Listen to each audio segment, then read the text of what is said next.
Hello વિદ્યાર્થી મિત્રો, કેમ છો બધા? મજામાં ને? મારી યુટ્યુબ ચેનલમાં આપ સૌનું સ્વાગત છે. તો આજે આપણે જોઈશું 11 સાયન્સ ચેપ્ટર 8 કાર્બનિક રસાયણ વિજ્ઞાન. તો જો હવે એપ્લિકેશન પ્રેરક અસર. પ્રેરક અસર એટલે કેવું હતું કે ઇલેક્ટ્રોન દાતા સમૂહ હોય એ આપે, બરાબર? આપે એટલે કેવો ચાર્જ આવે? અહીં જાય એના પર પ્લસ, અને જો લે તો માઇનસ, બરાબર?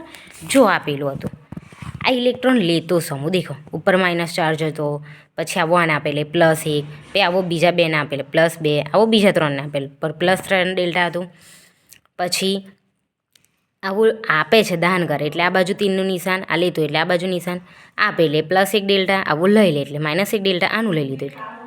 પછી આવો બીજા બેનું લઈ લે એટલે કે માઇનસ, આવો બીજા આગળના ત્રણનું લઈ લે એટલે કે -3 ડેલ્ટા, બરાબર? તો આવી રીતના. પછી જો પ્રેરક અસર એટલે કે જેમ જેમ દૂર જાય ને એમ પ્રેરક અસર ઘટતી જાય. શું થાય? ઘટતી જાય, બરાબર? જ્યારે અલગ અલગ વિદ્યુત ઋણતાવાળા બે પરમાણુ વચ્ચે સહસંયોજક બંધ બન્યો હોય ને ત્યારે એ બંધ ધ્રુવીય બને, અને આવો બંધ તેના નજીકના બંધોની અંદર આંશિક વીજભાર પેદા કરે. તેના કારણે નજીકના બંધોમાં પણ ધ્રુવીય પેદા થાય. હવે બંધોમાં શું થાય? ધ્રુવીય પેદા થાય, પ્લસ કાં તો માઇનસ એમ.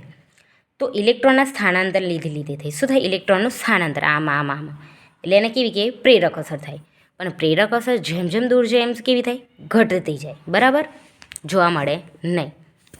હવે દેખો એની એપ્લિકેશનમાં જો -I ઇફેક્ટ. માઇનસ એટલે કે લેનાર સમૂહ, કે બધા ઇલેક્ટ્રોન એની પાસે લઈ લે. હવે એનો ક્રમ પૂછે તો સૌથી વધુ કોણ I ઇફેક્ટ ધરાવે? ઋણમાં ઉપર લઈ લે એટલે કે માઇનસ ચાર્જ, બરાબર? Minus charge. સૌથી વધુ લેનાર સમૂહ કોણ છે? સૌથી વધુ ધ્રુવીયતા કોની છે?